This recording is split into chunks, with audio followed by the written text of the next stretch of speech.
Hi అండి, అందరికీ నమస్తే. Welcome to lucky media. మీరు కనుక మన ఛానల్ ఫస్ట్ టైం చూస్తున్నట్లయితే కనుక మన ఛానల్ సబ్స్క్రైబ్ చేసుకోండి.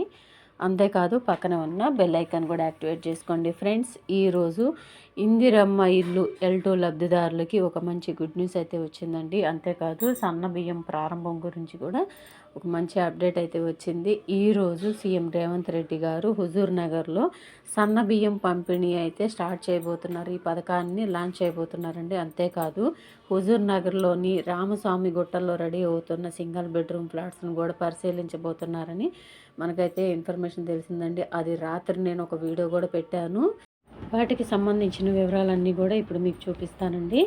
దయచేసి వీడియో ఎక్కడ కూడా స్కిప్ చేయకుండా లాస్ట్ వరకు చూడండి. ఇది సీఎం ప్రకటన షెడ్యూలు. ఆదివారం సాయంత్రం 5 గంటలకు హైదరాబాద్లోని బేగంపేట విమానాశ్రయం నుంచి సీఎం రేవంత్ రెడ్డి, మంత్రి ఉత్తమ్ కుమార్ రెడ్డి హెలికాప్టర్లో బయలుదేరుతారు.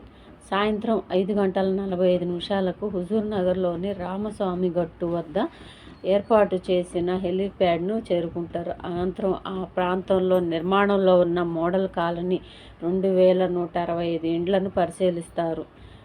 6:15 హుజూర్ నగర్ పట్టణంలో ఏర్పాటు చేసిన బహిరంగ సభ ప్రాంగణానికి రోడ్డు మార్గంలో చేరుకుంటారు. అక్కడ సన్న బియ్యం పథకాన్ని సీఎం రేవంత్ రెడ్డి ప్రారంభిస్తారు.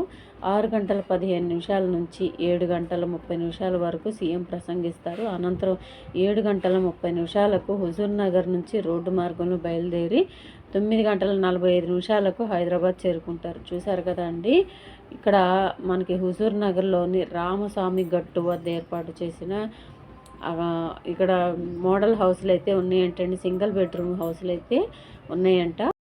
అక్కడ 2165 ఇండ్లు అయితే కట్టించారంటండి. వాటిని కూడా ఈరోజు సీఎం రేవంత్ రెడ్డి గారు పరిశీలించబోతున్నారంట. అవి కూడా హుజూర్ నగర్ ప్రాంతానికి సంబంధించిన వాళ్ళందరికీ కూడా పంపిణీకి సిద్ధంగా ఉన్నాయంటండి.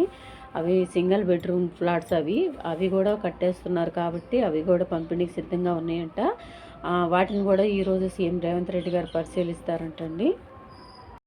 సో అనంతరం అక్కడే ఏర్పాటు చేసిన ఒక బహిరంగ సభలో ప్రసంగించబోతున్నారు సీఎం రేవంత్ రెడ్డి గారు. దాని తర్వాత ఈ సన్నబియ్యం కార్యక్రమాన్ని ప్రారంభిస్తారంట. అందులోనూ ఇంకొక విషయం అండి, రేషన్ కార్డు లేని వాళ్ళందరూ కూడా, కొత్తగా అప్లై చేసుకున్న వాళ్ళందరూ కూడా లిస్ట్లో కనుక పేరు వస్తే మీరు రేషన్ షాపుల ద్వారా వచ్చే నెల నుంచి బియ్యం తీసుకోవచ్చు.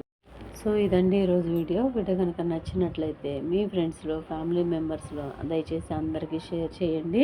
వీడియో నచ్చితే కనుక ఒక చిన్న లైక్ ఇచ్చి సపోర్ట్ చేయండి. Thank you.